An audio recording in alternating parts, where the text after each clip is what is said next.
Hey, 42 here. Most deaths are pretty self-explanatory. But ever so occasionally a case comes along that baffles even the savviest of detectives. These are the deaths that have no explanation and no motive.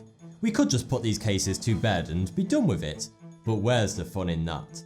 There's something about a good murder mystery case that makes people obsessed with finding out the truth. These are the 5 most unexplainable deaths the world has ever known. First up is the mysterious disappearance of Morgan Dana Harrington. She was a 20-year-old student at Virginia Tech University in Blacksburg, Virginia. On the 17th of October 2009, Morgan attended a Metallica concert in Virginia with a few friends. Whilst the support act was still performing, Morgan went off on her own to use the bathroom, since she didn't want to have to go after Metallica had come on stage. After an unusually long time, Morgan had still not returned from the bathroom. Metallica then came on stage and Morgan was still nowhere to be seen. Her friends grew very worried. They rang Morgan and she picked up. She told them she had not been allowed back into the venue because of a no re-entry policy. But this was very strange because there were toilets inside the venue, yet Morgan had mysteriously gone outside for no good reason at all. Morgan told her friends not to worry and enjoy the concert without her. She told them she would make her own way home. Having trust in Morgan, her friends stayed to enjoy the rest of the concert, unbeknown to the fact that their friend was in grave danger. Witnesses later said that they saw Morgan outside the arena on her own. She was never spotted with anyone but her friends throughout the entire night, which leaves no explanation as to why she exited the venue. Someone or something must have made her act so strangely, but what was it? She was spotted by a witness hiking along the side of the road later that night, still on her own.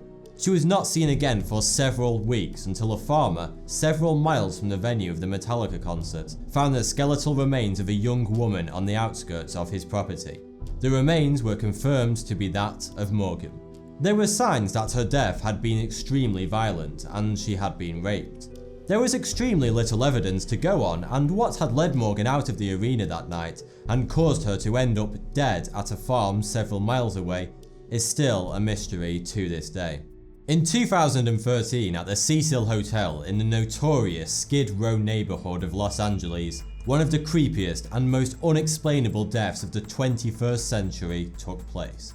In the days leading up to February the 19th, 2013, hotel guests had been complaining of low water pressure and oddly coloured, foul-smelling and tasting water.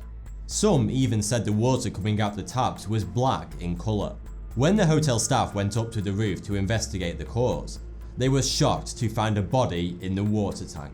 For a whole 19 days, hundreds of guests at the hotel were bathing in, brushing their teeth with, and even drinking the water from a tank on the rooftop that contained the decomposing corpse of a college student. The body turned out to be that of 21-year-old Canadian student Elise Lam. Lam's death is shrouded in mystery. 19 days before being found dead in the water tank, Lam had gone missing while staying at the hotel. On the day of her disappearance, this disturbing CCTV footage was released from inside the hotel elevator. The video went viral on the internet. Lam appears to be hiding from someone. She starts behaving erratically and at one point waves her arms around in an odd fashion, before finally disappearing. She was not seen again, until 19 days later, when her body was found inside the water tank on the roof. But apart from the fire escape, the roof is only accessible via a set of stairs and locked doors, which only hotel employees have the keys and passcodes to. The doors would set off an alarm if anyone else tried to open them. Yet, Elise Lam managed to somehow get through the doors and onto the roof, without setting the alarm off. Not only that, but she managed to get inside one of the water tanks, which is 2.4 meters tall and has no fixed access. The hotel staff had to put a ladder up to check inside it, so how on earth did Elise Lam get in there? Even more bizarrely, Lam also managed to somehow close the extremely heavy lid on herself once inside the tank, which would be extremely difficult, if not impossible, to do by herself. In fact, the water tank was so tightly sealed that authorities had to drill a hole into it to get her body out. This has led many people to believe that her death was suspicious. which probably goes without saying, considering it would be nearly impossible for Lam to end up in that water tank all by herself. But with insufficient evidence, her death was marked as accidental, and to this day, nobody truly knows what happened to Elise Lam. A locked room mystery is a unique subgenre of murder mystery fiction, in which a murder takes place in a seemingly locked room, with only one person inside, the victim. In these stories, the murder seems to take place under impossible circumstances. It's extremely rare that these so-called locked room mysteries actually happen in real life. But one such case did happen in 1937 in Paris to Laetitia Turturro.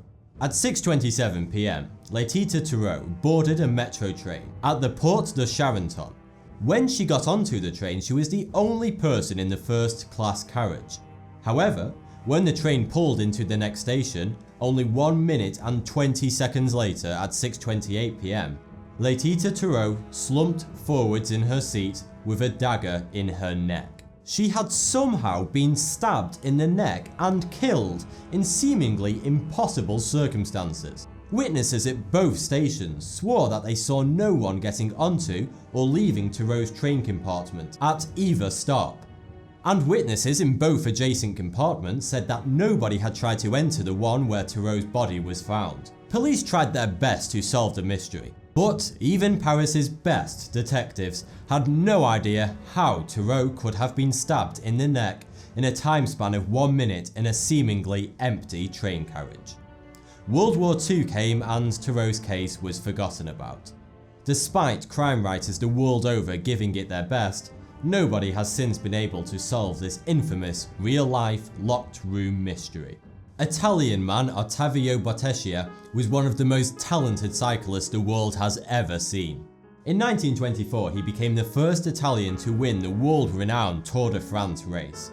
He was also the first person in history to maintain the lead in the Tour de France all the way from start to finish. But the fame and glory was short-lived for Bottescia, because in June 1927, 2 years after his second Tour de France victory, Bottescia was found dead at the side of the road in the village of Paenus, Italy, just a few miles from his home.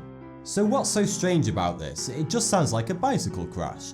Well, Bottescia's bike was a few meters from his body, completely undamaged, with not a single mark or scratch upon it. No skid marks were found on the road, and there were no signs that he had been forced from the road or that he was in a collision at all. Yet Bottescia's body lay in the road with his skull smashed in, a snapped collarbone and numerous other broken bones. If that wasn't suspicious enough, the authorities came to the conclusion that he had died of a sunstroke. Skull smashed in, 20 broken bones.